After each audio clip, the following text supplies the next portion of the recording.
ప్రారంభించుకుందాం.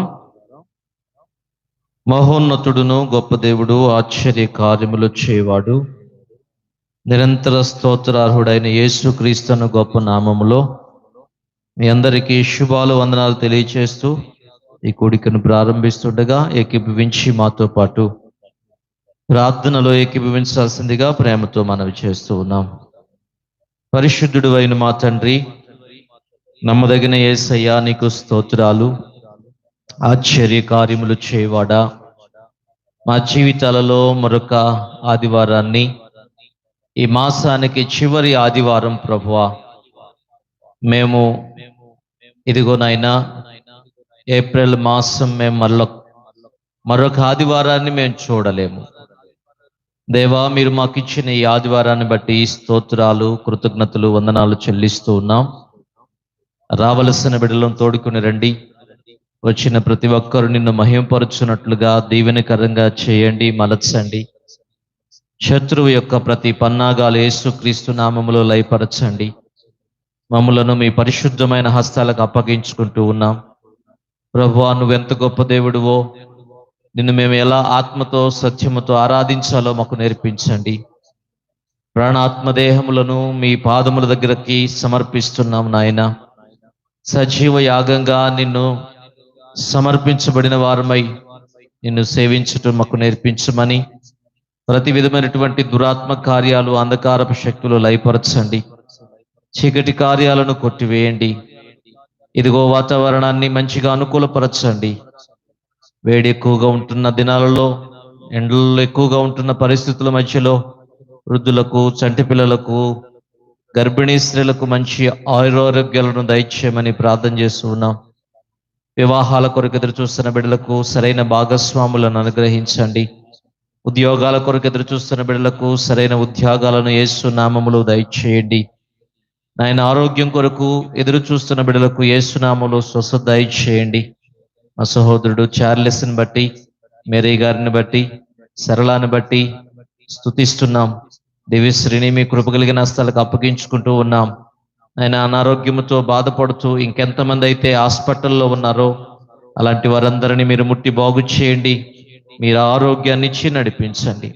శత్రువు ప్రతి పన్నాగం యేసు నామంలో లయపరిచి ఈ కూడికను ప్రారంభం నుంచి ముగింపు వరకు మీ నామానికి మహిమ తెచ్చుకోమని యేసుక్రీస్తు పరిశుద్ధమైన నామములో ఈ మనవులు వేడుకొని పొందుకొని ప్రార్థన చేస్తున్నాము తండ్రి, ఆమేన్.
అవధులేనిది దివ్యమైన నీ కృప, అనంతమైనది, ఆశ్చర్యమైనది. అవధులేనిది దివ్యమైన నీ కృప, అనంతమైనది, ఆశ్చర్యమైనది. యేసయ్యా, నాపై నీవు చూపిన కృప అమూల్యమైనది, వర్ణించలేనిది. యేసయ్యా, నాపై నీవు చూపిన కృప అమూల్యమైనది, వర్ణించలేనిది.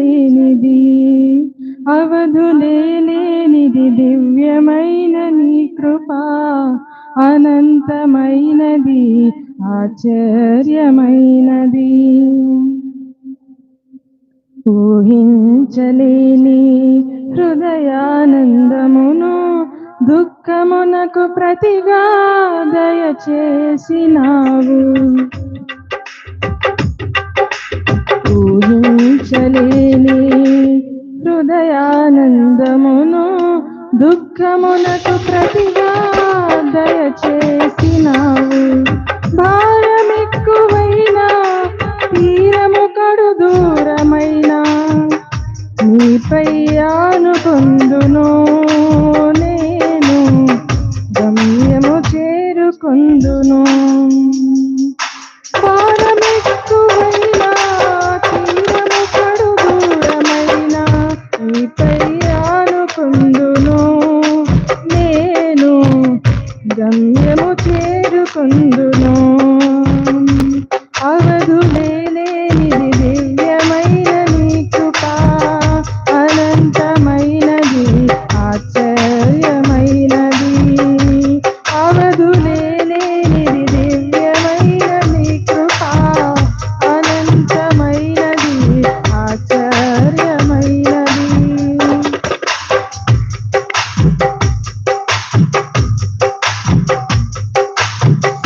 సరిపోల్చలేని మధురమైన అనుభవం, వింతైన నీ ప్రేమను అనుభవింపజేశావు.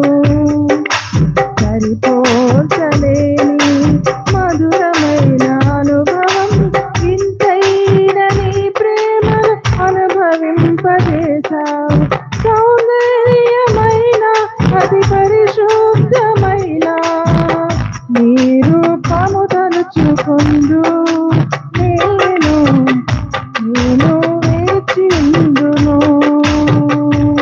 అవధులేనిది దివ్యమైన నీ కృప, అనంతమైనది ఆశ్చర్యమైనది. అవధులేనిది దివ్యమైన నీ కృప, అనంతమైనది ఆశ్చర్యమైనది. లెక్కించలేని అగ్ని శోధనలో ప్రయాసమునకు తగిన ఫలమునిచ్చినావు. లెక్కించలేని అగ్ని శోధనలో ప్రయాసమునకు తగిన ఫలమునిచ్చినావు.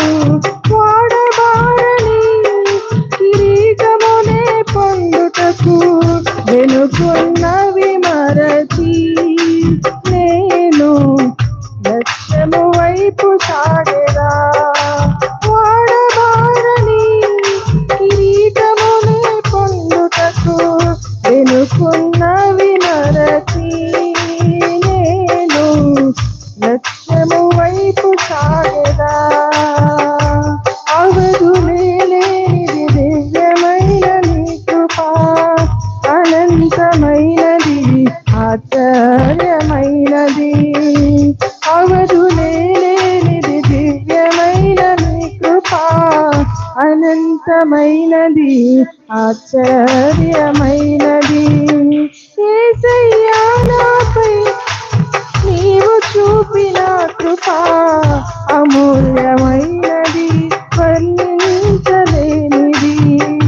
యేసయ్యా నాపై నీవు చూపిన కృప అమూల్యమైనది, వర్ణించలేనిది.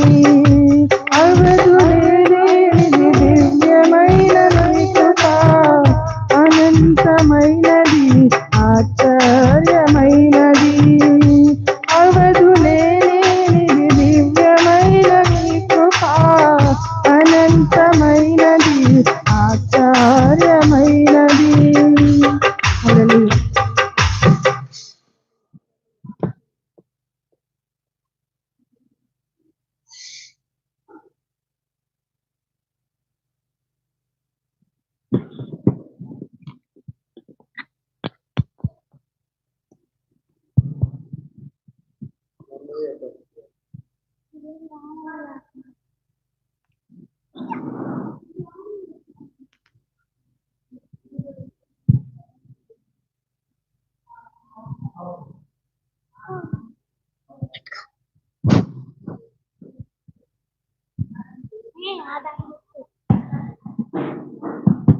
పరిశుద్ధాత్ముడ మాపైకి వేగమే దిగి రమ్ము.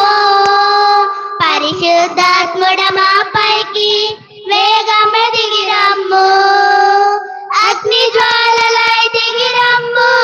మాలో పాపము దహించుము. అగ్ని జ్వాలలై దిగి రమ్ము. మాలో పాపము దహించుము. పరిశుద్ధాత్ముడ మాపైకి వేగమే దిగి రమ్ము. అగ్ని జ్వాలలై దిగి రమ్ము. మాలో పాపము దహించుము.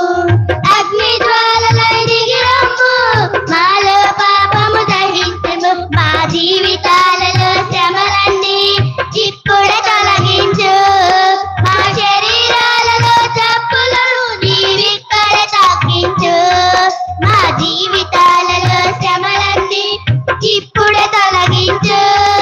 మా శరీరాలలో జబ్బులను నీవిక్కడ తగ్గించు. మీ ఆత్మను పంపించు. మీ ఆత్మతో నన్ను నింపు. మీ ఆత్మను పంపించు. మీ ఆత్మతో నన్ను నింపు. పరిశుద్ధాత్ముడ మాపైకి వేగమే దిగి రమ్ము. పరిశుద్ధాత్ముడ మాపైకి వేగమే దిగి రమ్ము.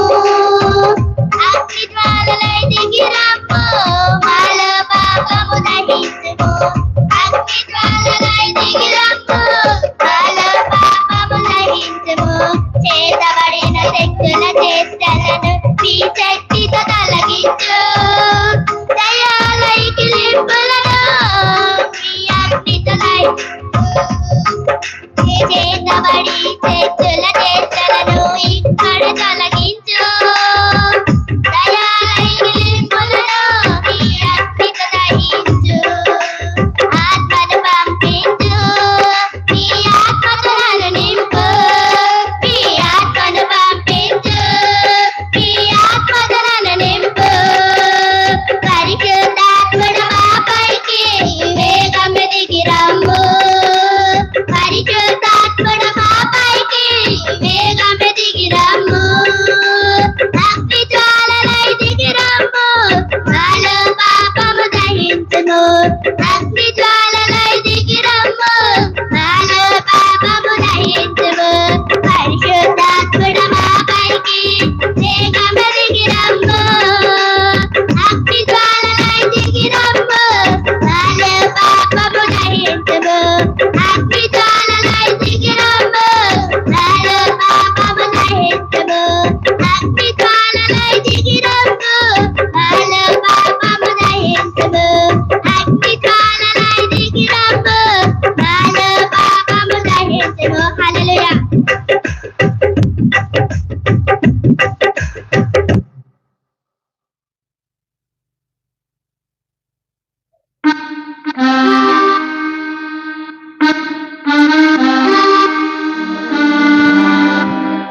Praise the Lord. Hallelujah.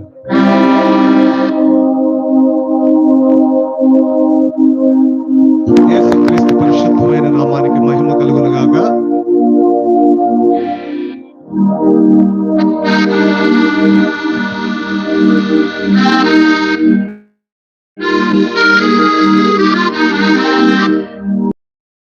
Praise the Lord. Hallelujah. నాతో నీవు నీతో నేను ఒకటై ఉన్నాము, విడిపోమేసయ్యా. నాతో నీవు నీతో నేను ఒకటై ఉన్నాము, విడిపోమేసయ్యా. నా దేవ నీవే కదా, నా దేవ నీవే కదా, నన్ను నడిపే దైవము, నన్ను నడిపే దైవము. నీకే ఆరాధన, నీకే నా హృదయార్పణ, నీకే ఆరాధన, నీకే నా హృదయార్పణ. నాతో నీవు నీతో నేను ఒకటై ఉన్నాము విడిపోలేదయ్యా. ఒకటి కంటే ఎక్కువగా ఎన్నో మారులు చేసిన పాపములన్నిటినీ క్షమించిన దేవా. ఒకటి కంటే ఎక్కువగా ఎన్నో మారులు చేసిన పాపములన్నిటినీ క్షమించిన దేవా. పరిశుద్ధతతో నన్ను నడిపితివయ్యా, ఆత్మతో నన్ను నింపితివయ్యా. పరిశుద్ధతతో నన్ను నడిపితివయ్యా, ఆత్మతో నన్ను నింపితివయ్యా. నీకే ఆరాధన, నీకే నా హృదయార్పణ. నీకే ఆరాధన, నీకే నా హృదయార్పణ. నాతో నీవు, నీతో నేను ఒకటై ఉన్నాము విడిపోలేదయ్యా. వేయినోళ్లతో స్తుతించిన తీర్చలేను నీ రుణము. వేయినోళ్లతో స్తుతించిన తీర్చలేను నీ రుణము. కోటి కంఠాల సమ్మేళనం నిన్ను స్తుతించుటకే ఈ జీవితం. కోటి కంఠాల సమ్మేళనం నిన్ను స్తుతించుటకే ఈ జీవితం. నీకే ఆరాధన, నీకే నా హృదయార్పణ. నీకే ఆరాధన, నీకే నా హృదయార్పణ. నాతో నీవు, నీతో నేను ఒకటై ఉన్నాము విడిపోలేదయ్యా. నాతో నీవు, నీతో నేను ఒకటై ఉన్నాము విడిపోలేదయ్యా. పరము నుండి భూమికి దిగి వచ్చిన యేసయ్యా, వ్యర్థము కాలేదు ఈ మరణయాతన. పరము నుండి భూమికి దిగి వచ్చిన యేసయ్యా, వ్యర్థము కాలేదు ఈ మరణయాతన. శ్రమలతోనే పోరాడి గెలిచితివయ్యా, పోరాడుటయే నాకు నేర్పితివయ్యా. శ్రమలతోనే పోరాడి గెలిచితివయ్యా, పోరాడుటయే నాకు నేర్పితివయ్యా. నీకే ఆరాధన, నీకే నా హృదయార్పణ. నీకే ఆరాధన, నీకే నా హృదయార్పణ. నాతో నీవు, నీతో నేను ఒకటై ఉన్నాము విడిపోలేదయ్యా. నాతో నీవు, నీతో నేను ఒకటై ఉన్నాము విడిపోలేదయ్యా. నా దేవ నీవే కదా, నా దేవ నీవే కదా, నన్ను నడిపే దైవము, నన్ను నడిపే దైవము. నీకే ఆరాధన, నీకే నా హృదయార్పణ. నీకే ఆరాధన, నీకే నా హృదయార్పణ.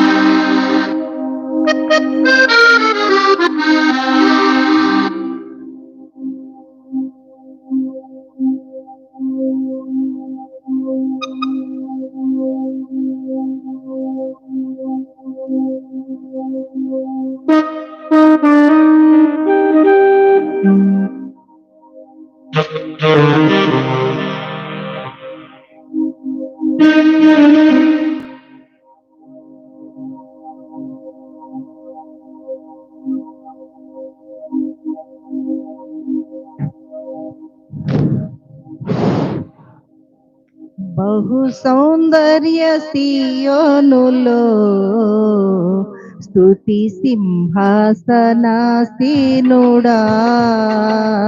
బహు సౌందర్య సియోనులో స్తుతి సింహాసనాసీనుడా.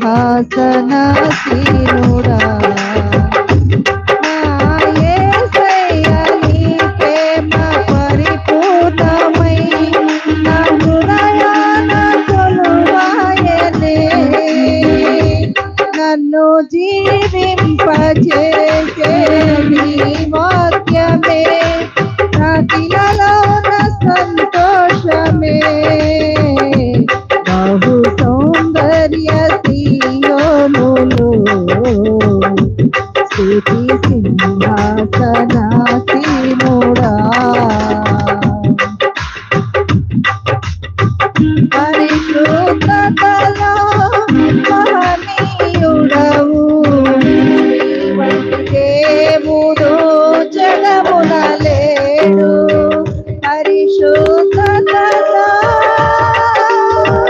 పరిశుద్ధతలో మహనీయుడవు, నీ వంటి దేవుడు జగమున లేడు.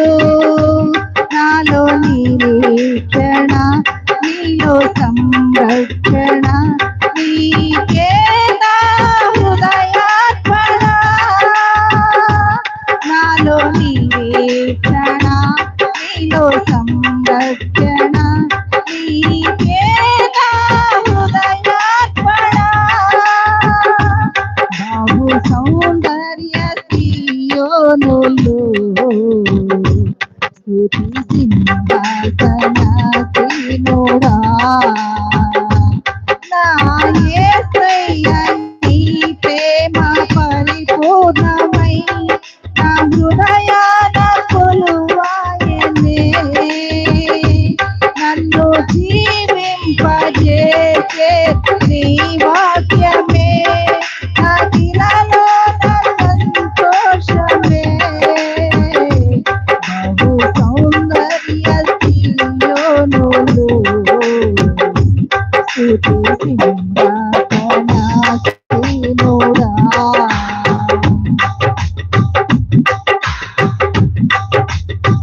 ఒంటరి బ్రతుకులో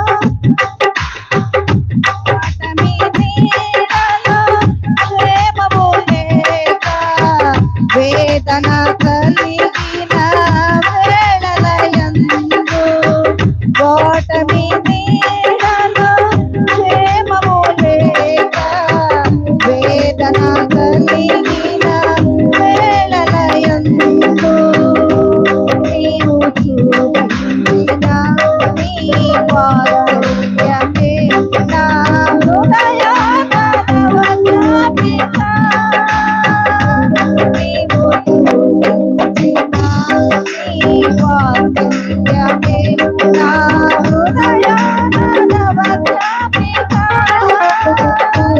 బహు సౌందర్య సియోనులో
శాంతిలో నాలో నిండెను ఉల్లాసమే.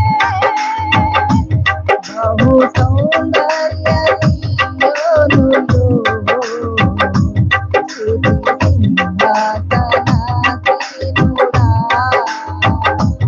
నా యేసయ్య నీ ప్రేమ పరిపూర్ణమై నా హృదయాన కొలువాయెనే. నన్ను జీవింపజేసే నీ వాక్యమే నా దినలో నా సంతోషమే. బహు సౌందర్య యోనులో స్తుతి సింహాసనాసీనుడా. బహు సౌందర్య యోనులో స్తుతి సింహాసనాసీనుడా. హల్లెలూయా.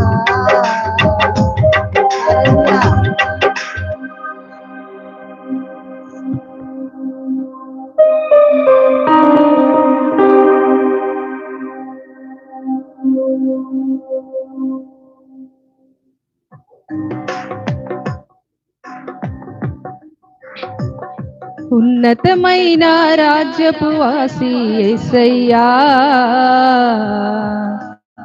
మహిమను విడిచావా, ధరణికి వచ్చావా. ఉన్నతమైన రాజ్యపు వాసి యేసయ్యా, మహిమను విడిచావా.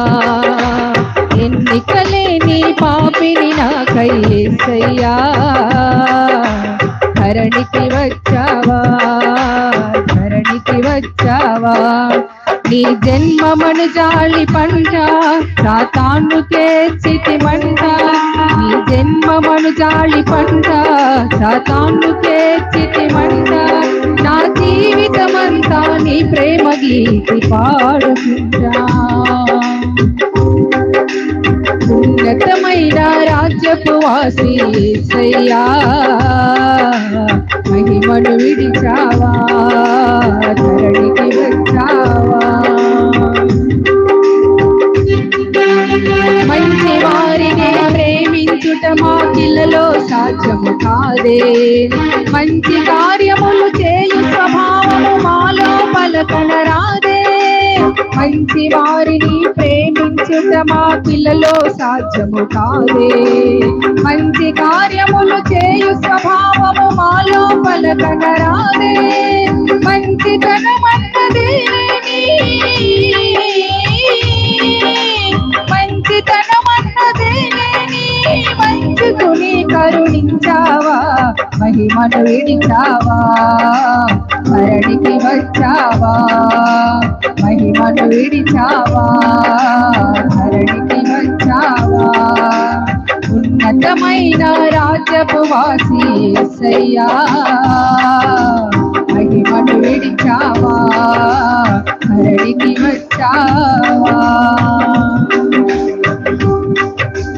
ప్రాణప్రదముగా ప్రేమించిన తన మిత్రుని కొరకైనా ప్రాణమునిచ్చడి వారి నీళ్ళలో ఎత్తున కనుగొనలేమే.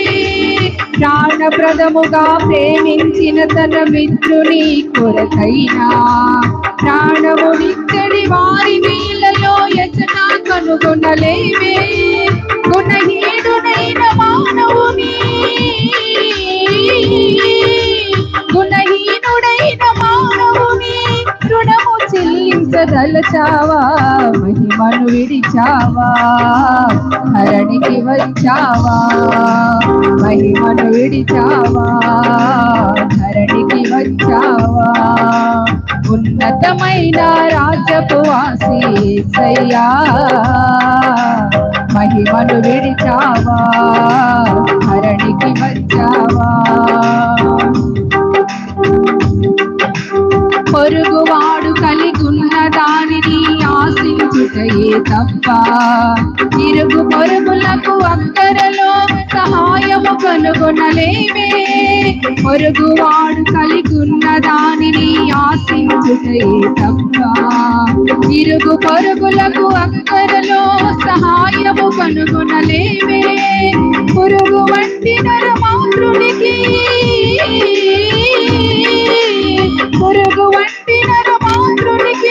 కరుణకు సర్వమిచ్చావా, మహిమను విడిచావా, హరణికి వచ్చావా, మహిమను విడిచావా, హరణికి వచ్చావా. ఉన్నతమైన రాజ్యపు వాసి యేసయ్యా, మహిమను విడిచావా. ఎన్నికలేని పాపిని నాకై యేసయ్యా, హరణికి వచ్చావా. నీ జన్మమను జాలి పంట సాతానుకే చితిమంట.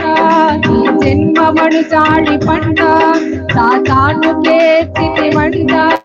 నా జీవితమంతా నీ ప్రేమ గీతి పాడుకుంటా. నా జీవితమంతా నీ ప్రేమ గీతి పాడుకుంటా. ఉన్నతమైన రాజ్యపు వాసి యేసయ్యా, మహిమను విడిచావా. ఎన్నికలేని పాపిని నాకై యేసయ్యా, హరణికి వచ్చావా, హరణికి వచ్చావా, హరణికి వచ్చావా, హరణికి వచ్చావా.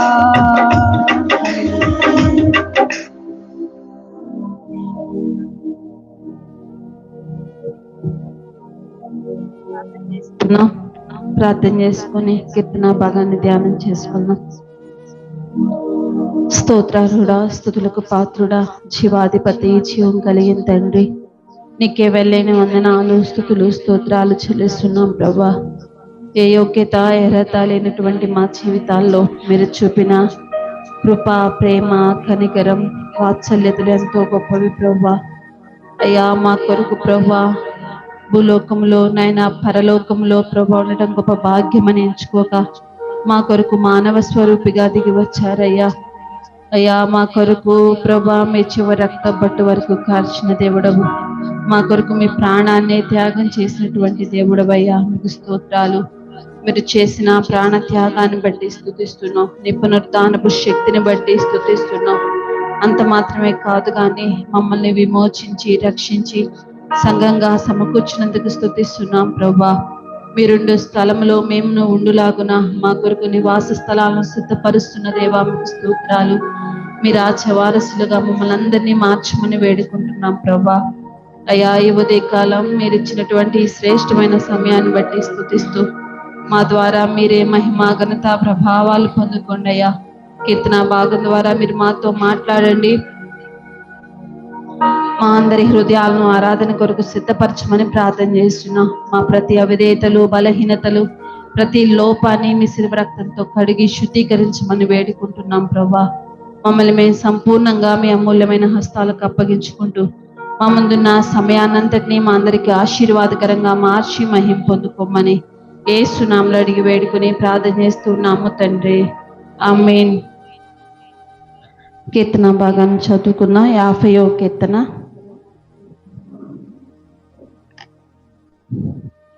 ఇరవై 21 వచనాలు ఉన్నాయి, 23 వచనాలు ఉన్నాయి. 15వ వచనం వరకు ఉత్తర ప్రత్యుత్తరాలుగా చదువుకుందాం.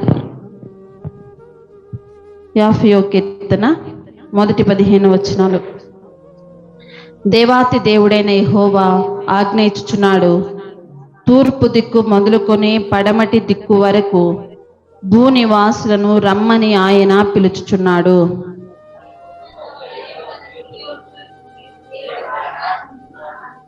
మన దేవుడు వేంచేయుచున్నాడు, ఆయన మౌనముగా ఉండడు.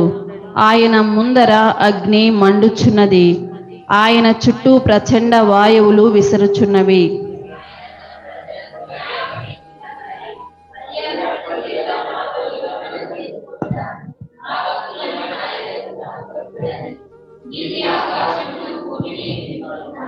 దేవుడు తానే న్యాయకర్త అయ్యున్నాడు.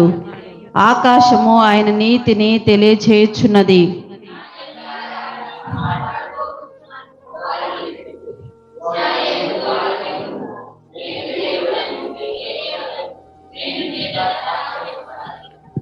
నీ బలుల విషయమై నేను నిన్ను గర్జించుటలేదు. నీ దహన బలులు నిత్యము నా ఎదుట కనబడుచున్నవి. నీ ఇంట నుండి కోడినైనను నీ మందలో నుండి పొట్టేళ్లనైనను నేను తీసుకొనను. అడవి మృగములన్నీయు 1000 కొండల మీది పశువులన్నీయు నావే కదా. కొండలలోని పక్షులన్నిటినీ నేను ఎరుగుదును. పొలములోని పశువాదులు నా వశమై ఉన్నవి. లోకమును దాని పరిపూర్ణతయు నావే. నేను ఆకలిగొన్నెను నీతో చెప్పను. వృషభముల మాంసము నేను తిందునా, పొటేళ్ల రక్తము త్రాగుదునా? దేవునికి స్తుతియాగము చేయము, మహోన్నతునికి మ్రొక్కుబళ్ళు చెల్లించుము. ఆపత్కాలమున నీవు నన్ను గూర్చి మొరపెట్టుము, నేను నిన్ను విడిపించెదను, నీవు నన్ను మహిమపరచెదవు. చాలు. 50వ కీర్తన ఆసాపు రాసినటువంటి కీర్తన. ఆ పైన మనకుంది ఆసాపు రాసినటువంటి కీర్తన. ఈ మొదటి 15 వచనాల్లో మొదటి 6 వచనాలకు భాగం, తర్వాత 7వ వచనం నుంచి 15వ వచనం వరకు మరొక భాగం మనకి కనిపిస్తుంది. ఈ మొదటి 6 వచనాల్లో ఆయన న్యాయము తీర్చేటువంటి దేవుడు. తర్వాత 7వ వచనం నుంచి 15వ వచనం వరకు చూస్తే ఆయన మన బలులను కోరటం లేదు, ఆయన మాట వినటమే మనకి శ్రేష్టం. ఈ ఆసాపు ఎవరు అంటే కవి, ఒక విద్వాంసుడు, చాలా కీర్తనలు రాసినటువంటి కీర్తనాకారుడు. అంత మాత్రమే కాదు కానీ దావీదు కాలంలో ఈయన ఆసాపు కూడా పాటలు పాడేటువంటి బృందంలో ఉండి అనేక పాటలు రచించి దేవుని స్తుతించినటువంటి వ్యక్తి. చదువుదాం చూడండి. మొదటి దినవృత్తాంతాల గ్రంథం 15వ అధ్యాయం 16-17 వచనాలు చదువుదాం. అంతట దావీదు మీరు మీ బంధువులకు పాఠకులను పిలిచి స్వరమండలములు, సితారాలు, తాళములు లోనగు వాద్య విశేషములను గంభీర ధ్వని చేయుచు సంతోషంతో స్వరములెత్తి పాడునట్లు ఏర్పాటు చేయుడని లేవీల అధిపతులకు ఆజ్ఞాపించెను. కావున లేవీలు యవేలు కుమారుడైన హేమానును వాని బంధువులలో బెకెరియా కుమారుడైన ఆసాపును తమ బంధువులకు మొరారీలలో కుమారుడైన ఏతాను 19వ వచనం కూడా చూద్దాం.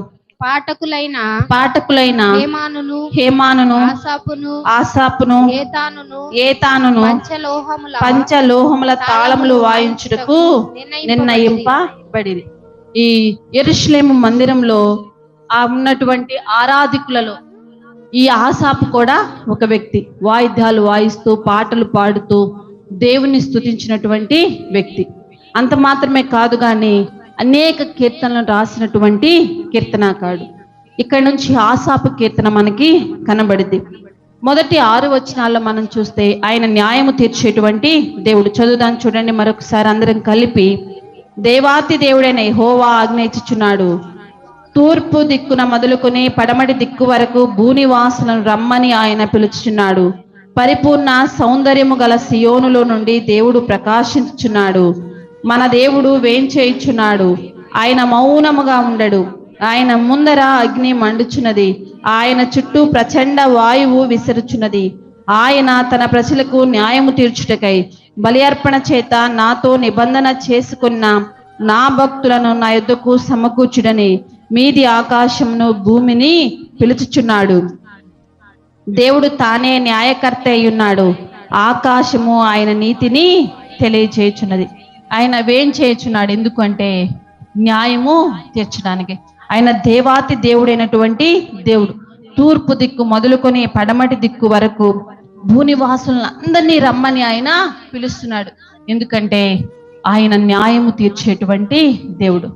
చాలా సార్లు అనుకుంటారు లోకంలో ఉన్నవాళ్ళు, ఆ లోకంలోనే ఎంజాయ్మెంట్ అంతా అనుభవిస్తే చాలు, చనిపోయాక మనం ఏం చూస్తున్నాం కాబట్టి ఇప్పుడే తిన్నాం, చక్కగా సుఖవంతమైన జీవితాన్ని జీవిద్దాం, ఆనందంగా బ్రతుకుదాం. చనిపోయిన తర్వాత జీవితాన్ని ఎవరు చూస్తున్నారు అని చాలా సార్లు భూలోకంలో ఉన్నటువంటి మనుషులు, లేకపోతే లోకంలో ఉన్న మనుషులు, భక్తిహీనులు, బుద్ధి లేని వాళ్ళు మాట్లాడుకుంటా ఉంటారు. కానీ ఆయన న్యాయము తీర్చేటువంటి దేవుడు. చదువుదాం చూడండి, ప్రకటన గ్రంథం 20వ అధ్యాయం.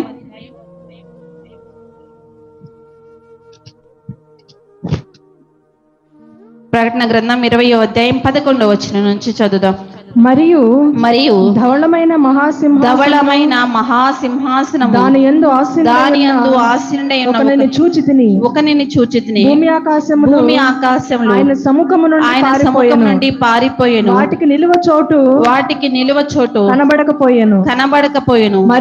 మరియు గొప్పవారేమి కొద్దివారేమి మృతులైన వారందరూ ఆ సింహాసనం ఎదుట నిలవబడి ఉండుట చూచి తిని. అప్పుడు గ్రంథములు విప్పబడెను. మరియు జీవ గ్రంథమును వేరొక గ్రంథము విప్పబడెను. ఆ గ్రంథముల యందు రాయబడి ఉన్న వాటిని బట్టి తమ క్రియల చొప్పున మృతులు తీర్పు పొందిరి. సముద్రము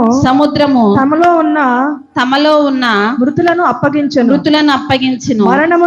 మరణమును పాతాళ లోకమును వాటి దాని వశమునున్న మృతులను అప్పగించెను. వారిలో ప్రతి వాడు తన క్రియల చొప్పున తీర్పు పొందును. ఆయన ధవళ సింహాసనం మీద ఉండి ప్రతి మనిషికి, కొద్దివారేమి గొప్పవారేమి, జ్ఞానులేమి అజ్ఞానులేమి, బలవంతులేమి బలహీనులేమి, ప్రతి ఒక్కరికి ఆయన న్యాయం తీర్చేటువంటి దేవుడు. వారి క్రియల చొప్పున ఆయన ప్రతిఫలం ఇచ్చేటువంటి దేవుడు. మనం జీవిస్తున్న జీవితాన్ని బట్టి, మనం చేస్తున్న క్రియలను బట్టి, మన భక్తి జీవితాన్ని బట్టి, మన ప్రార్థనా జీవితాన్ని బట్టి, లేదా మన లోకంలో బ్రతుకుతున్న బ్రతుకును బట్టి ఆయన మనకు న్యాయం తీర్చేటువంటి దేవుడు. అందుకే కీర్తనకారుడు 4వ వచనంలో అంటాడు చూడండి, 50వ కీర్తన 4వ వచనం, ఆయన తన ప్రజలకు న్యాయము తీర్చుటకై బలి అర్పణ చేత నాతో నిబంధన చేసుకున్నాం. 6వ వచనంలో కూడా రాయబడి ఉంది, దేవుడు తానే న్యాయకర్త అయి ఉన్నాడు, ఆకాశము ఆయన నీతిని తెలియచేయుచున్నది. ఆయన న్యాయము తీర్చేటువంటి దేవుడు, దేవాతి అయిన దేవుడు. ఒక రోజున నీకు నాకు ఆయన తీర్పు తీర్చిపోతున్నాడు. ఆయన త్రాసులో నిలబడగలవా? లేకపోతే ఆయన త్రాసులో తేలిపోతావా? తేలిపోతే నిత్య నరకాగ్నిలోనికి మనం వెళ్ళిపోతాం. ఒకవేళ ఆయన ఎదుట మనం ధైర్యంగా నిలబడగలిగితే ఆయన రాజ్య వారసులుగా మార్చబడతాం. కాబట్టి దేవాతి దేవుడు తీర్పు తీర్చడానికి ఏం చేస్తున్నాడంటే చేస్తున్నాడు, ఆయన ఎదురు చూస్తా ఉన్నాడు. కాబట్టి ఆయన తీర్పుకు మనము లోబడి బ్రతికే వారిగా ఉండాలి. చదువుతాను చూడండి, 96వ కీర్తన 13వ వచనం చూద్దాం.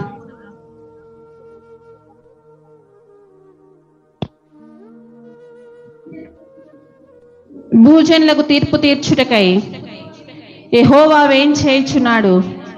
న్యాయమును బట్టి లోకమునకు తన విశ్వాస్యతను బట్టి జనములకు ఆయన తీర్పు తీర్చును. 98వ కీర్తన 9వ వచనం చూద్దాం.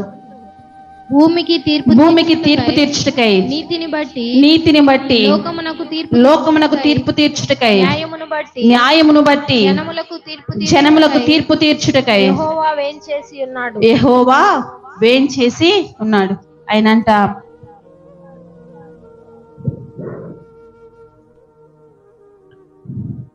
నీతిని బట్టి లోకమునకు తీర్పు తీర్చడానికి, న్యాయమును బట్టి జనములకు తీర్పు తీర్చడానికి ఆయన ఏం చేస్తున్నాడంటే చేస్తున్నాడు. ఆయన ఎందుకు ఎదురు చూస్తున్నాడంటే తీర్పు తీర్చడానికి ఆయన ఎదురు చూస్తున్నటువంటి దేవుడు. కాబట్టి ఆయన న్యాయమైనటువంటి తీర్పులో నీవు నేను ధైర్యంగా నిలబడేవారిగా ఉండాలి. ఈ 50వ కీర్తన మొదటి 6 వచనాల్లో ఆయన తీర్పు తీర్చేటువంటి దేవుడు, ఆయన న్యాయాధిపతి అయినటువంటి దేవుడు, ఆయన న్యాయకర్త అయినటువంటి దేవుడు. మన పనులను బట్టి మన క్రియల చొప్పున ఆయన న్యాయం తీర్చేటువంటి దేవుడు. లోకమునకు ఆయన తీర్పు తీరుస్తానని, జనములకు ఆయన తీర్పు తీరుస్తానని కీర్తనలో కూడా మనం చాలా సార్లు చదువుతా ఉంటాం. కాబట్టి ఆయన న్యాయ తీర్పు ఎదుట ధైర్యంగా నిలబడేవారిగా ఉండాలి. తర్వాత 7వ వచనం నుంచి 15వ వచనం వరకు చదువుదాం. 51వ కీర్తన 7వ వచనం నుంచి 15వ వచనం వరకు. నా జనులారా, నేను మాట్లాడబోచున్నాను, ఆలకించుడి. ఇశ్రాయేలు ఆలకింపుము. నేను దేవుడను, నీ దేవుడను. నేను నీ మీద సాక్ష్యము పలికెదను. నీ బలుల విషయమై నేను గద్దించుటలేదు. నీ దహన బలు నిత్యము నా ఎదుట కనబడుచున్నవి. నీ ఇంట నుండి కోడెనైనను, నీ మందలోని పొటేళ్లనైనను నేను తీసుకొనను. అడవి మృగములనియు, 1000 కొండల మీది పశువులనియు నావే కదా. కొండలలోని పక్షులన్నిటినీ నేను ఎరుగుదును. పొలములోని పశ్వాదులు నా వశమై ఉన్నవి. లోకమును దాని పరిపూర్ణతయు నావే. నేను ఆకలిగొన్నను నీతో చెప్పను. వృషభముల మాంసము నేను తిందునా, పొటేళ్ల రక్తమును నేను త్రాగుదునా. దేవునికి స్తుతియాగము చేయము, మహోన్నతునికి నీ మ్రొక్కుబళ్ళు చెల్లించుము. ఆపత్కాలమున నీవు నన్ను గురించి మొరపెట్టెను, నేను నిన్ను విడిపించెదను, నీవు నన్ను మహిమపరచెదు. మనం చాలాసార్లు అనుకుంటా ఉంటాం, దేవుడు చెప్పిన ప్రతి మాటని మనము వినాలా? ఆదివారం వెళ్ళి ఏదో దేవునికి కానుకిస్తే సరిపోద్ది కదా, లేకపోతే నాకు కుదిరినప్పుడు వెళితే సరిపోద్ది. లేదా లోకంలో ఉన్న వాళ్ళు అనుకునేది ఏంటంటే, ఇదిగో ఈ దానం చేస్తే, లేకపోతే గుడి కట్టడానికి డబ్బులు ఇస్తే, లేకపోతే అన్నదానం చేస్తే, ఈ భూదానం చేస్తే ఏదో మేలు కలుగుతుంది, లేకపోతే దేవునికి ఏదో కొంత ఇస్తే పుణ్యం కలుగుతుందని లోకంలో ఉన్నటువంటి మనుషులు అనుకుంటా ఉంటారు. కొన్నిసార్లు మన విశ్వాస జీవితంలో కూడా మనం అనుకుంటాం, నేను వెళ్ళకపోతే ఆదివారం దేవుని మందిరానికి కానుక పంపిస్తే చాలు కదా, నా దశమ భాగం ఇస్తే చాలు కదా, నా భూ పంటలు ఒక బస్తా వడ్డిస్తే సరిపోద్ది కదా అని చాలాసార్లు మనం అనుకుంటా ఉంటాం. కానీ దేవుడు నా బలుల మీద, లేకపోతే మనం అర్పిస్తున్న అర్పణల మీద ఆయన ఏ మాత్రము ఇష్టపడలా. మన హృదయమే ఆయనకు బలిగా అర్పించాలి. చూడండి, 10వ వచనం 9వ వచనాల్లో చూస్తా అంటున్నాడు, నీ ఇంట నుండి కోడినైనను, నీ మందలోని పొట్టేళ్లనైనా నేను తీసుకున్నాను. అడవి మృగములనియు, 1000 కొండ మీద ఉన్న పశువులనియు నావే కదా. ఒకవేళ పశువులను ఇద్దామనుకుంటున్నావేమో, అవన్నీ ఎవరివి? నాయే కదా. కొండల్లోని పక్షులన్నిటినీ నేను ఎరుగుదును. పొలములోని పశ్వాదులన్నీ నా వశమై ఉన్నాయి. మీరు ఏమి ఇద్దామనుకున్నా అవన్నీ నావే. మీరు ఇద్దామనుకున్న బలులు కావచ్చు, లేకపోతే మీరు ఇద్దామన్న కానుక కావచ్చు, మీరు ఇద్దామనుకున్న ధాన్యం కావచ్చు, మీరు ఏది ఇద్దామనుకున్నా అవన్నీ నావే, నేను మీకు ఇచ్చినవే. అయితే మీరు ఏని బట్టి నన్ను మహింపరుస్తారు అంటే 15వ వచనంలో ఉంది. 14వ వచనం, దేవునికి స్తుతియాగము చేయము, మహోన్నతునికి నీ మ్రొక్కుబళ్ళు చెల్లించుము. ఆపత్కాలం నేను నన్ను గురించి మొరపెట్టుము, నేను నిన్ను విడిపించెదను, నీవు నన్ను మహిమపరచెదు. ఆ మహోన్నతునికి మనము స్తుతియాగము చేయాలి. ఆయన్ని ఘనపరిచి, ఆయన మహిమపరిచి, మన హృదయమే ఆయనకి బలిగా ఇస్తే ఆయన సంతోషించేటువంటి దేవుడు. సమూయేలు రాసినటువంటి 1 సమూయేలు గ్రంథం 15వ అధ్యాయం 23వ వచనం చదువుదాం. అంతట సమూయేలు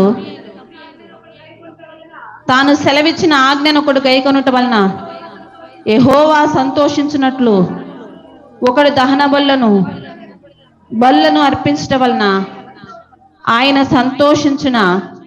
ఆలోచించుము, బలులు అర్పించట కంటే ఆజ్ఞను గైకొనుటయు, పొటేళ్ల క్రొవ్వు అర్పించట కంటేయు మాట వినుటయు శ్రేష్టము. సమూయేలు చెప్తున్నాడు సౌలుతో, సౌలు బలులు అర్పించటం వల్ల, పొటేళ్ల కొవ్వును అర్పించడం వల్ల ఆయన సంతోషిస్తాడు అనుకుంటున్నావా? వాటిని బట్టి ఆయన ఏమీ సంతోషించడు. ఆయన వేటిని బట్టి సంతోషిస్తాడు అంటే, ఆయన ఆజ్ఞ గైకొనటం వల్ల, ఆయన మాట వినటం వల్ల ఆయన సంతోషించేటువంటి దేవుడై ఉన్నాడు. కాబట్టి మనం ఇచ్చే దేని బట్టి ఆయన మనం సంతోషపరచలేం. కానీ మన హృదయాన్ని ఆయనకు బలిగా ఇస్తే, మన హృదయంలో ఆయనకు స్థానం ఇచ్చినప్పుడు మాత్రమే, ఆయన మాట విన్నప్పుడు, ఆయన ఆజ్ఞలు గైకొన్నప్పుడు ఆయన సంతోషించే దేవుడై ఉన్నాడు. కాబట్టి ప్రియమైనటువంటి దేవుని బిడ్డలారా, ఆయన ఆజ్ఞలకు లోబడదాం, ఆయన కట్టడలు అనుసరించి నడుద్దాం. అలాంటి కృపను దేవుడు మనందరికీ దయచేయునుగాక.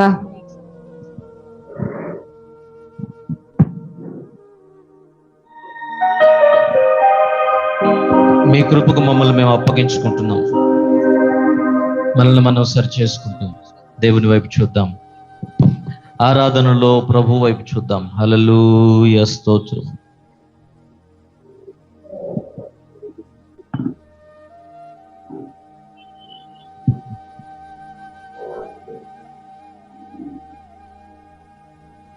దేవునికి స్తోత్రం. హల్లెలూయా, హల్లెలూయా. స్తుతిగానమే పాడనా, జయ గీతమే పాడనా, నాధారమయ్యున్న యేసయ్యా నీకు కృతజ్ఞుడనై జీవితమంతయు సాక్షినయ్యుందును. నాధారమయ్యున్న యేసయ్యా నీకు కృతజ్ఞుడనై జీవితమంతయు సాక్షినయ్యుందును. స్తుతిగానమే పాడనా, జయ గీతమే పాడనా, ఆధారమయ్యున్న యేసయ్యా నీకు కృతజ్ఞుడనై జీవితమంతయు సాక్షినయ్యుందునే. స్తుతిగానమే పాడనా,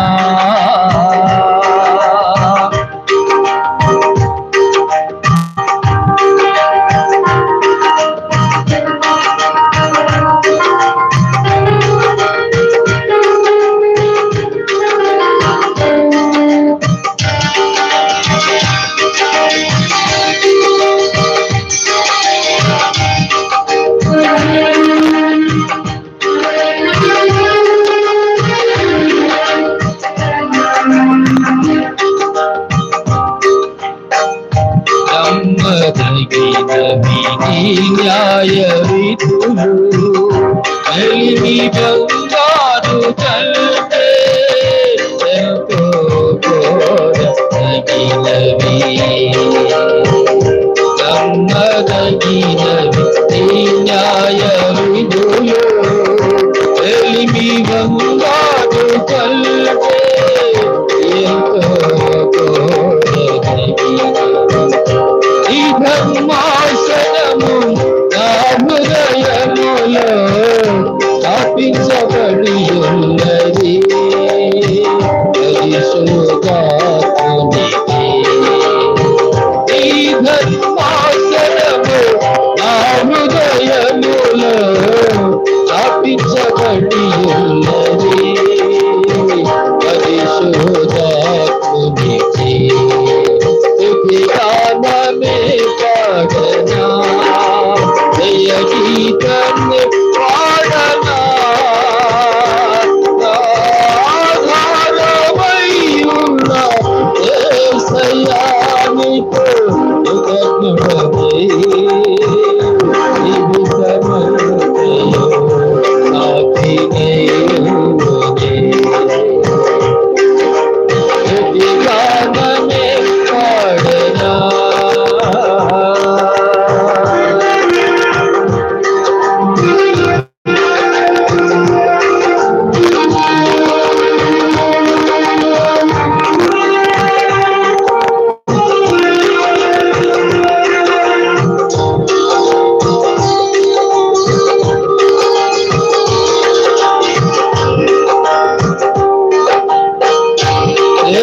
శ్రేష్టమైనవి ఇవి సువర్ణములు, లౌకిక జ్ఞానము కంటే ఎంతో ఉపయుక్తమైనవి. శ్రేష్టమైనవి ఇవి సువర్ణములు, లౌకిక జ్ఞానము కంటే ఎంతో ఉపయుక్తమైనవి. విశేషమైన పరిచర్యలకై ఉపవనములతో నన్ను అలంకరించితివి. విశేషమైన పరిచర్యలకై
చేతుల పైకెత్తి దేవుని వైపు చూద్దాం.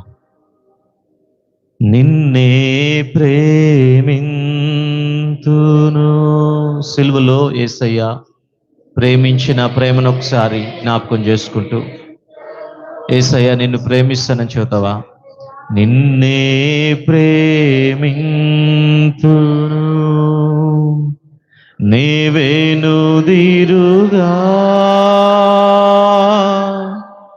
నీ సన్నిధిలో మోకరించి నీ మార్గములు సాగేదా. యేసయ్యా నీరసించక సాగేదా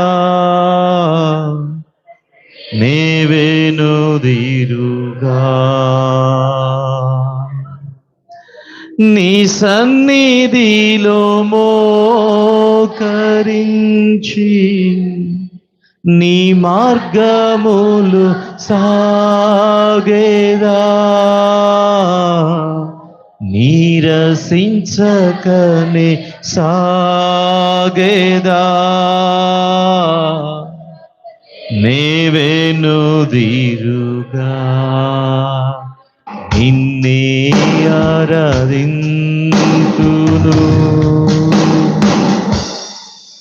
నిన్నే ఆరాధింతును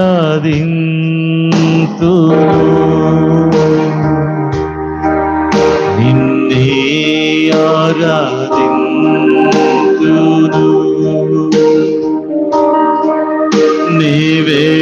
నీవేనుదిరుగా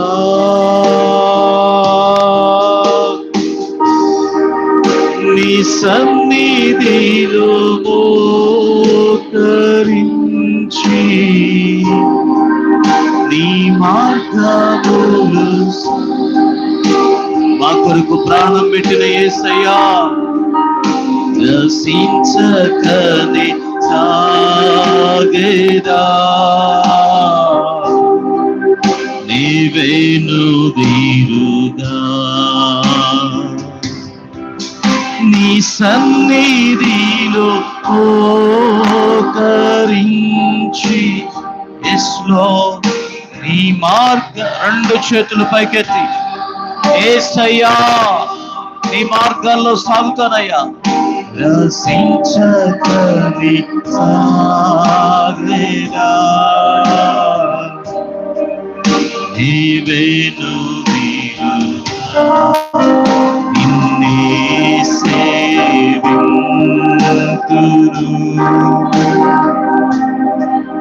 నిన్నే సేవింతును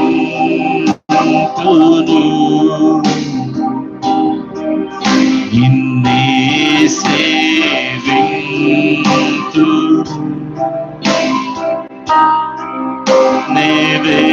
నీవేనుదిరుగా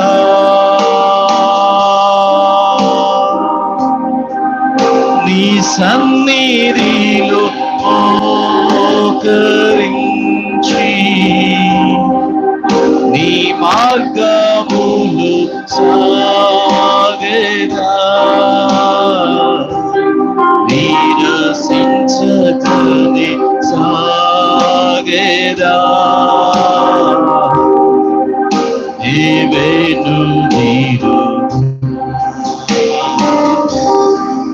నీ సన్నిధిలో మోకరించి నీ మార్గములు సాగేదా నీరసించకనే సాగేదా యేసయ్యా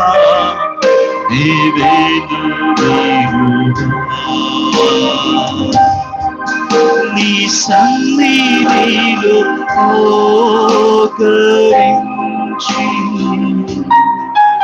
నీ మార్గములు సాగేదా నీరసించకనే సాగేదా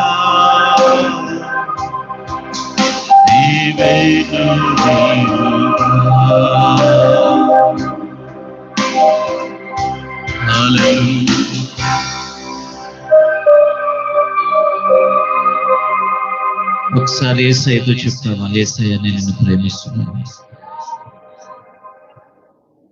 నువ్వు నన్ను ఎంతో ప్రేమించావు నాయన, కలువరి శిలువలో రక్తం అంతా నా కొరకు కార్చావు, మరణ పొమ్ములను విరిచావు, మూడవ దినాన పునరుత్థానుడివై లేచావు, కృప చూపించిన దేవుడవు, ప్రేమించిన దేవుడవు, విమోచించిన దేవుడవు, విలువైన రక్తం పెట్టి కొన్న దేవుడవు యేసయ్యా.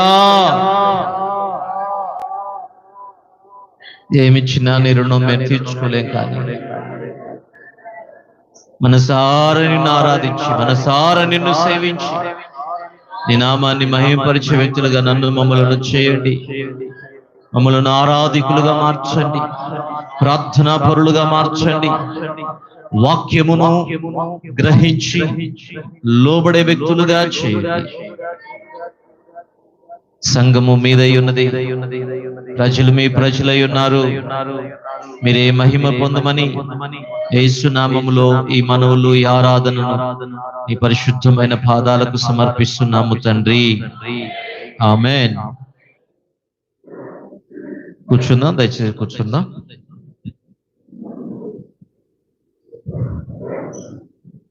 పోయిన వారం ఏం వాక్యం చెప్పుకున్నామో ఒకసారి జ్ఞాపకం చేస్తారా?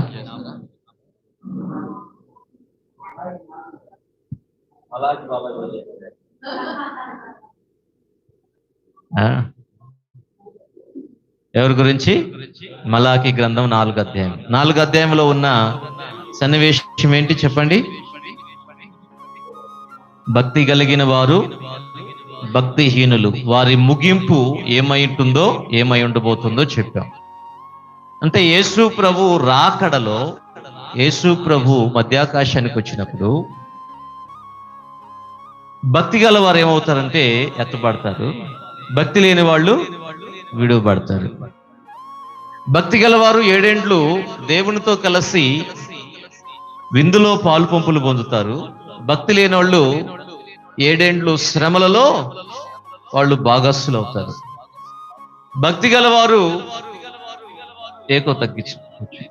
భక్తి గలవారు దేవునితో ఆనందం, సంతోషం, నిత్య సుఖం పొందుతారు.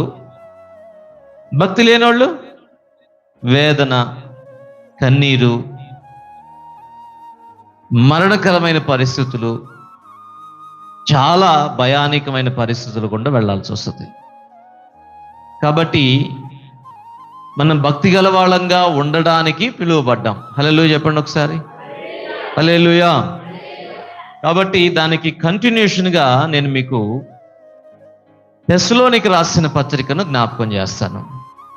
తెస్సలోనికి రాసిన ఈ పత్రికలో అపోస్తుడైన పౌలు గారు రాశాడు, మనం భక్తి గల వారమై లేకపోతే విశ్వాసులమై దేవుని సన్నిధిలో ఎలా బ్రతికితే యేసు ప్రభు రాకడలో మనకంటూ ఒక స్థానం, మనకంటూ ఒక యోగ్యత, మనకంటూ ఒక పేరు, మనకంటూ ఒక బహుమానం మనం పొందుకోగలుగుతాం అనేది ఈ తెస్సలోనికి రాసిన పత్రికలలో మనం చూస్తాం. ఈ తెస్సలోనికి రాసిన ఈ పత్రిక యేసు ప్రభు యొక్క రాకడను గురించి తెలియజేసే పత్రికలు. పౌలు గారు ఎన్ని పత్రికలు రాశాడంటే మొత్తం 14 పత్రికలు రాశాడు. 14 పత్రికల్లో మీరు ఒకసారి మొట్టమొదటి పేజీలో ఆ పత్రికలు ఉంటాయి. క్రొత్త నిబంధన పేజీలో చూడండి ఏమేం పత్రికలు రాశాడో మీరు ఒకసారి చూస్తూ ఉండండి, నేను చదువుతాను. రోమా పత్రిక, ఇది పౌలు సువార్త, యేసుక్రీస్తును గురించిన సువార్త పత్రిక. కొరింథీయులకు రాసిన మొదటి పత్రిక, కొరింథీయులకు రాసిన 2వ పత్రిక, గలతీయులకు రాసిన పత్రిక, ఈ 3 పత్రికలు సంఘాలలో లేకపోతే విశ్వాసులలో ఉన్న లోపాలను సరిదిద్దడానికి రాసిన పత్రికలు.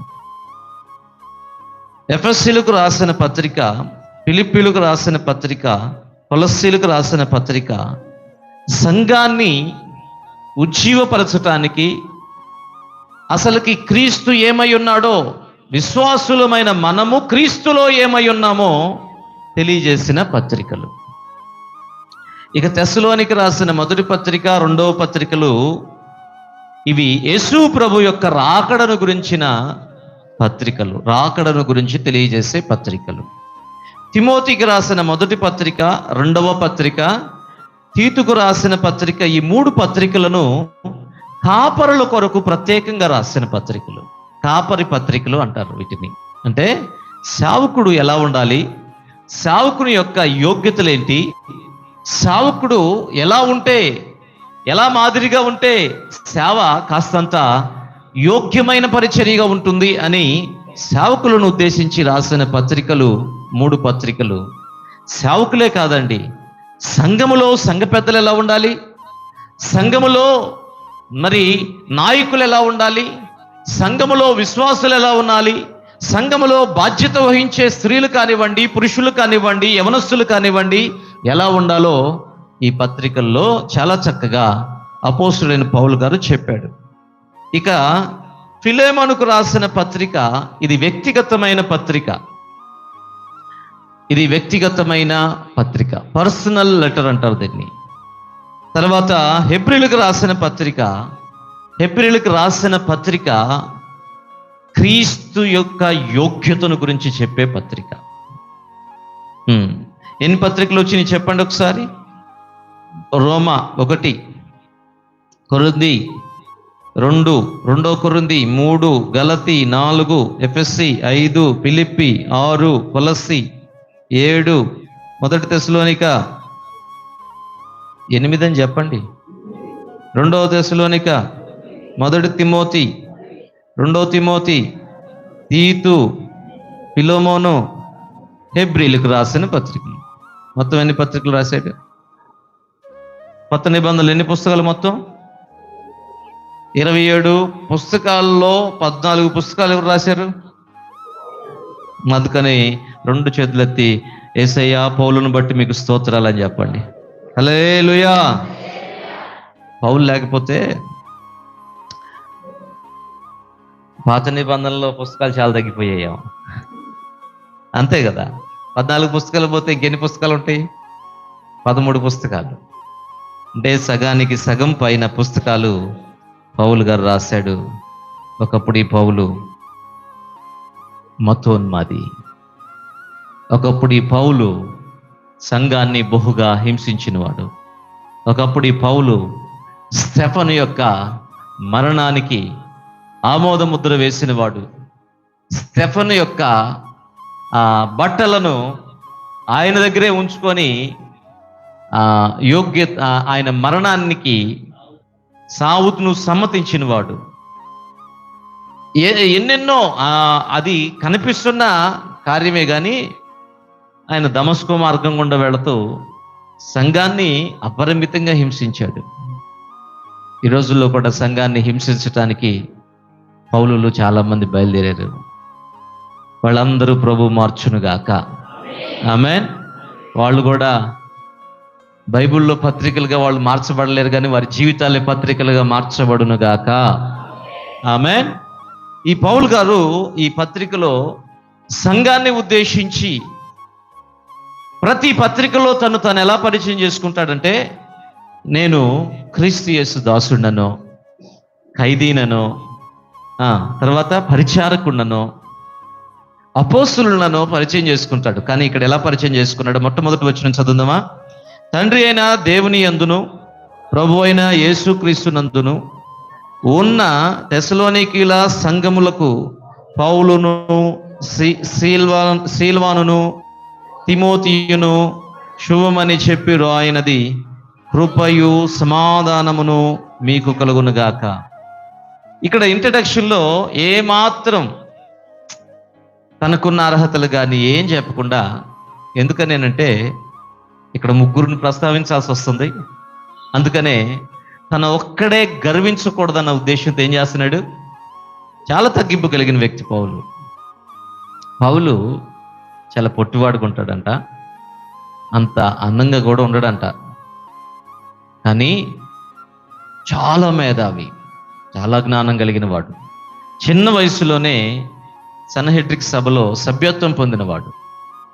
పరిసయ్యులలో పరిసయ్యుడు, సద్దూకైలలో సద్దూకైడనా, ఏమై ఉన్నాడు ఆయన? రోమీయులకు రోమీయుడు. ఆయన రోమా పౌరసత్వం ఉంది, సన్హెడ్రిక్ సభలో పౌరసత్వం ఉంది, తర్వాత యోధా సభలో పౌరసత్వం ఉంది. పరిసయ్యుడు ఆయన, పరిసయ్య తెగకు చెందినవాడు. కాబట్టి ఇక్కడ పౌలును గురించి మనం చాలా విషయాలు నేర్చుకోవచ్చు. కానీ ఈరోజు ఈ మొదటి అధ్యాయాన్ని మీకు జ్ఞాపకం చేస్తూ సింపుల్గా తిమోతిని గురించి, తర్వాత సిల్వానాను గురించి రాయాలి. కాబట్టి పౌలునైన నేను, సిల్వానును, తర్వాత తిమోతి మీకు శుభమని చెప్పి రాయినదేమనగా అని చెప్పేసి సింపుల్గా ఇంట్రడక్షన్ని ప్రారంభించాడు. చూడండి, ఈ సంఘం ఏ సంఘం చెప్పండి? తెస్సలోనిక సంఘం. తెస్సలోనిక సంఘం ఎవరి చేత నిర్మించబడిందో తెలుసా? అపోస్తుడైన పౌలు గారి చేతనే. హల్లెలూయా. ఎన్ని రోజులు సువార్త చెప్పాడు తెలుసు ఈ సంఘానికి? కేవలం 21 రోజు. ఎన్ని రోజులు? Only 3 weeks. చూడండి ఒకసారి అపోస్తుల కార్యములు 17వ అధ్యాయం. మనం పౌలుని గురించి చెప్పాలి అంటే, పౌలు గురించి చెప్పాలంటే ఆయన రాసిన పత్రికలో రోమా పత్రిక నుంచి ఉంటాయి. కానీ పౌలుని గురించి కనుక మనం నేర్చుకోవాలనుకుంటే ఎక్కడి నుంచి చదవాలి అంటే తెలుసా?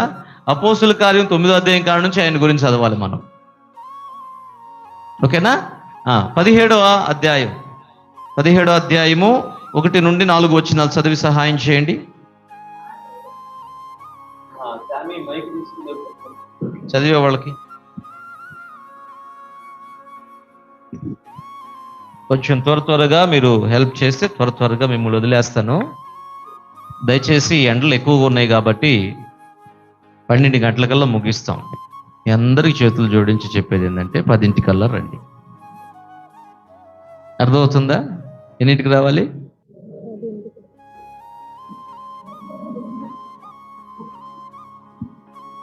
11ంటికి 12ంటికి రాకుండా 10 వస్తే మీ కోరిక మేరకే 12 ముగిచ్చేస్తాం. ఓకేనా? మేము ఎంతవరకు మీకు నేర్పించగలమో అంతవరకే నేర్పించి 12 ముగిచ్చేస్తాం. ఎండలో కూడా ఎక్కువ తిరగటం మంచిది కాదు. ఇక్కడ కూర్చోబెట్టిన మీరేం చేస్తారో నాకు తెలుసు. ముసుగు కొద్ది కిందకి లాగారంటే ఇక మీరు పరలోకంలో ఉంటారు, మేమేమైనా ఇక్కడ అరుస్తూ ఉంటాం. ఓకేనా? అందుకని ఇవన్నీ లేకుండా ప్రశాంతంగా ఒక 2 గంటల ఆరాధన ప్రభువుని సంతోషపెట్టేటట్లుగా మనం చేసుకోగలిగితే తర్వాత మంచి వాతావరణం ఇచ్చినప్పుడు దేవుడు మరలా మీరు ఇంటికి వెళ్ళిన తర్వాత కూడా కమ్మగా తినేసి కొద్దిసేపు దేవుణ్ణి స్తుతించండి. హల్లెలూయా. ఇది ప్రభు దినం కాబట్టి పనులన్నీ పక్కన పెట్టేసి ఎక్కువగా ప్రభువుని ఆరాధించడానికి మిమ్మల్ని మీరు సంసిద్ధంగా చేసుకోండి. ఇంకా అంతకంటే ఈ దినానికి ఉన్న ప్రత్యేకత మరొకటేమీ లేదు. దేవునికి ఎక్కువ సమయం ఇవ్వటమే ఈ దినానికి ఉన్న ప్రాముఖ్యత. హెబ్రోన్ చర్చిలో లోపలికి వెళ్తే విశ్వాసి కనీసం 4 గంటలు లోపలే కూర్చొని బయటకు వస్తాడు. 5 గంటలు అంట. చూడు, 1 గంట తక్కువ చెప్పానట్టు నేను. 5 గంటలు అంట కూర్చుంటారు. వాళ్ళు అట్టగే కూర్చుంటారు.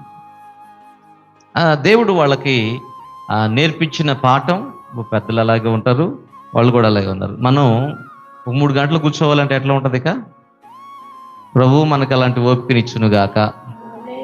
ఎందుకంటే ఇక్కడే కూర్చోలేకపోతే పరలోకంలో ఇక పొద్దాకలు ఆడేం కూర్చుంటాం? ప్రభు అప్పుడప్పుడు అటు వెళ్ళొస్తాం అయ్యా అని చెబుతావా? అటు ఇటు వెళ్తామేమి లేదు, వెళ్తే నరకానికి వెళ్ళాలని చెబుతాడు యేసయ్య. పరలోకంలో కొద్దిసేపు బోరు కొట్టిద్దేమోనయ్యా, పొద్దాకలు ఆడే ఉండేదయ్యా అని అంటే ఇక వెళ్తే రెండో ఆప్షన్ ఏమి లేదు. ఎక్కడికి వెళ్ళాలి? ఇక నరకానికే వెళ్ళాలి. ఆడికి వెళ్ళొస్తే కానీ ఇక రెండోసారి వెళ్ళమే కా. ఓకేనా? సరే, చూడండి ఈ సంఘానికి ఉన్న యోగ్యత, మంచి క్వాలిటీస్ 2-3 వచనాలను చదువుదాం. చదవండి. కనుక పౌలు తన వాడుక చొప్పున సమాజపు వారి యొద్దకు వెళ్ళి క్రీస్తు శ్రమపడి మృతులలో నుండి లేచుట ఆవశ్యకమనియు నేను మీకు ప్రచురము చేయు యేసే క్రీస్తు. అపోస్తుల కార్యములు 17:1-4 చదువుతుంది అమ్మాయి, చూడండి. చదువు నాన్న. నేను మీకు ప్రచురము చేయు యేసే క్రీస్తయి ఉన్నాడనియు యేసే క్రీస్తయి ఉన్నాడనియు లేఖనములలో నుండి దృష్టాంతములనెత్తి విప్పి చెప్పుచు వారితో 3 విశ్రాంతి దినములు తర్కించుచుండెను. 3 విశ్రాంతి దినములు తర్కించుచుండెను. వారిలో కొందరును భక్తిపరులకు గ్రీసు దేశస్థులలో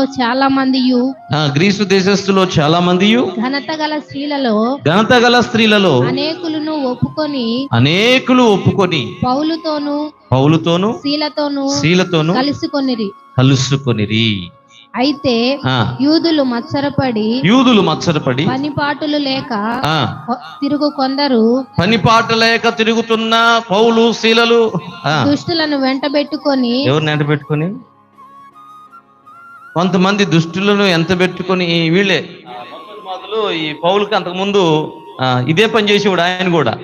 ఎవరు ఇప్పుడు ఎవరు చేస్తున్నారా పని? పౌలు సువార్తకు వ్యతిరేకంగా అక్కడున్న వాళ్ళు చేస్తున్నారు.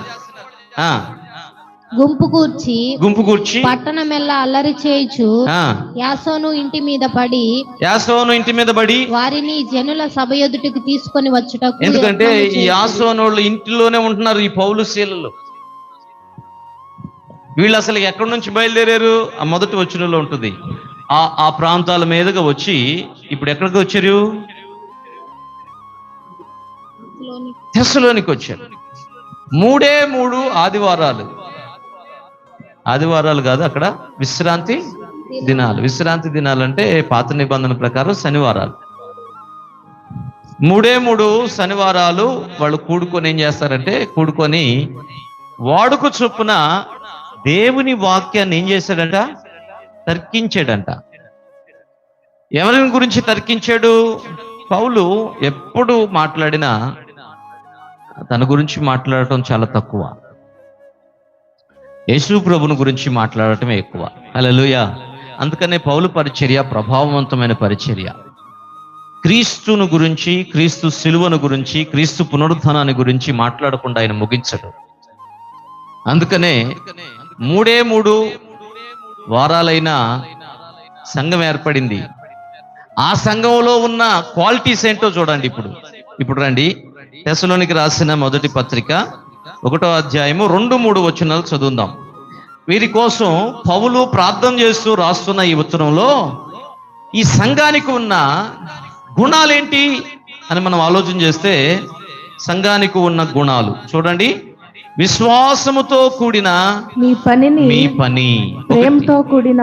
రెండోది ప్రేమతో కూడిన మీ ప్రయాసమును. మూడోది మన ప్రభు అయిన యేసుక్రీస్తు నందలి నిరీక్షణతో కూడిన మీ ఓర్పు.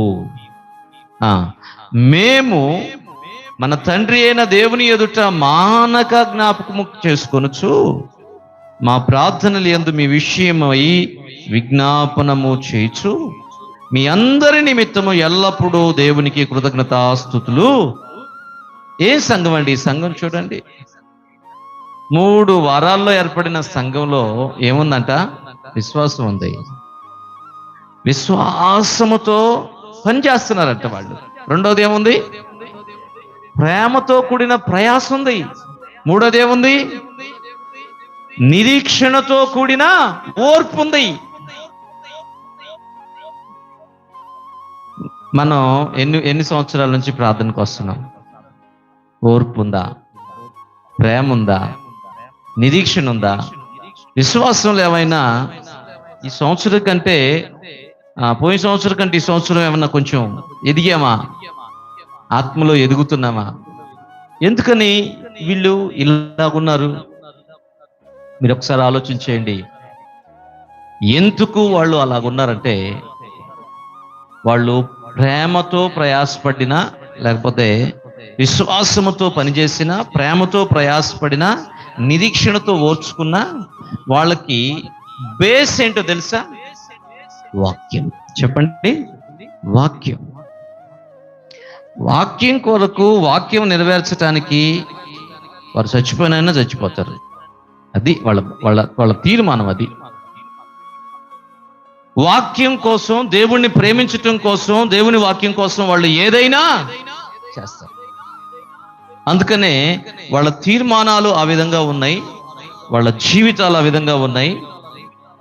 తన సేవకుడైన పౌలు అంటున్నాడు, మిమ్మల్ని మర్చిపోయే ప్రసక్తే లేనే లేదు. మానకేం చేస్తానంటే మీ విషయంలో నేను జ్ఞాపకం చేసుకుంటున్నాను, మీ విషయమై నేను ప్రార్థన చేస్తున్నాను ఎల్లప్పుడూ నా ప్రార్థనలో.